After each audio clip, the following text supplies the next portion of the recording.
તો મારું એક સૂત્ર છે, તારા નહીં માનવાથી એનું અસ્તિત્વ મટી નથી જતું. કારણ કે કલ્પના ચાવલાને લઈને જે કોલંબિયા ક્રેશ થયું એ અમાસના દિવસે થયું અને એના પછી નાસા હિન્દુ પંચાંગ પ્રમાણે સેટેલાઇટ લોન્ચ કરી રહ્યા છે. કારણ કે પૂનમ અને અમાસના દિવસે સૌથી મોટી હલચલ થતી હોય. પૂનમના દિવસે શું થાય સમુદ્રમાં અને અમાસના દિવસે શું થાય? તો ખાલી ઇન્ડિયાના મહાસાગરમાં જ આવે કે અમેરિકાના મહાસાગરમાં પણ આવે? તો એને કઈ રીતે ખબર પડી કે પૂનમ આવી? અમેરિકાના દરિયાને ખબર પડે છે, જાપાનના દરિયાને ખબર પડે છે કે પૂનમ આવી કે અમાસ આવી. હવે જો તમારું ટેસ્ટિંગ ચાલુ થાય, કેટલા વર્ષથી તમે અમેરિકામાં છો ને ખબર પડશે. આપણી હોળી ક્યારે આવે?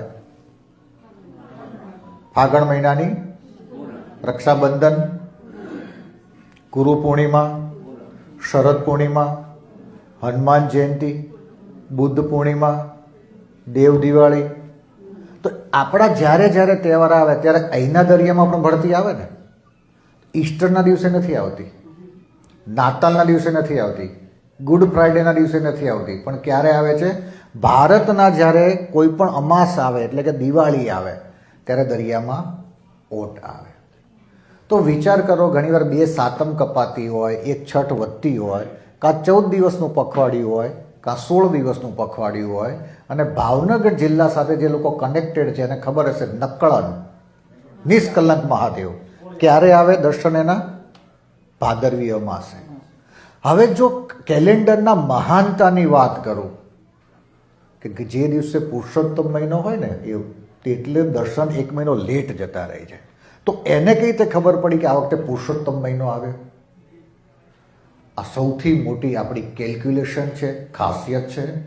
હું તમને જગાડવા આવ્યો છું કે જાગ મચ્છંદર ગોરખ આયા. કેટલી ભવ્ય અને મહાન સંસ્કૃતિના આપણે વારસદાર છીએ. મારે તમને ખાલી એટલું જ કહેવાનું હતું કે આપણા કડિયા મિસ્ત્રી સુથાર ક્યારની રજા રાખે?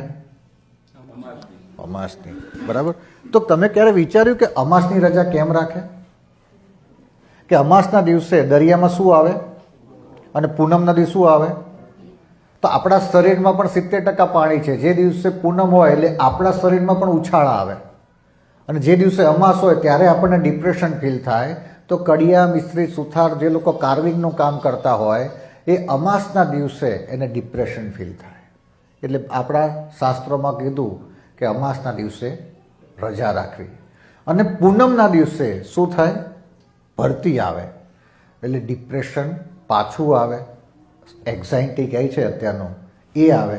તો આપણા શાસ્ત્રોમાં કીધું એ પૂનમ ભરવી, ચોટીલાની ભરતી ભરવી, વડતાલની ભરવી, ગઢડાની ભરવી, કોઈ બીજા નજીક ધાર્મિક સ્થળની ભરવી. પણ પૂનમના દિવસે તમારે ચાલતા જવું, અને ચાલતા ચાલતા તમે કોઈ પણ ધાર્મિક સ્થળ બાજુ જાઓ એટલે નોર્મલ વોકિંગ થાય, અને નોર્મલ વોકિંગથી નોર્મલ એક્સરસાઇઝ થાય અને આપણું ડિપ્રેશન ડાઉન થાય. હવે એનાથી પણ હું તમને મહાન વાત કરું. જ્યારે 20-25 વર્ષ પહેલાં હું જાપાન હતો ત્યારે એ લોકો આપણું હિન્દુ પંચાંગ લઈને બેઠા હોય, અને હિન્દુ પંચાંગમાં આશ્લેષા નક્ષત્ર આવે ત્યારે જ સાચા મોતી એને મળે, પાકે. એટલે એના દરિયામાં પણ આપણા જે નક્ષત્ર છે એ પ્રમાણે ચાલી રહ્યું છે. અને એના લીધે આપણે જે મહાન સંસ્કૃતિના વારસદાર છીએ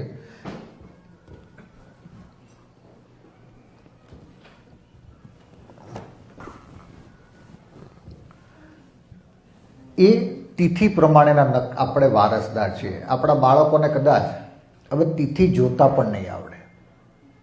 હવે તમે એક ઉપવાસ કરો છો એકાદશીનો, તો એકાદશીનો ઉપવાસ કેમ કરીએ છીએ? હમણાં વિયેનાની અંદર જાપાનીઝ સાયન્ટિસ્ટને નોબેલ પ્રાઇઝ માટે નોમિનેટ થયું, જેણે એવું સાબિત કર્યું કે એકાદશીના દિવસે જે ટી સેલ ડેવલપ થતા હોય છે એ કેન્સરના ટી સેલ ઓટોમેટિક નષ્ટ થઈ જાય છે.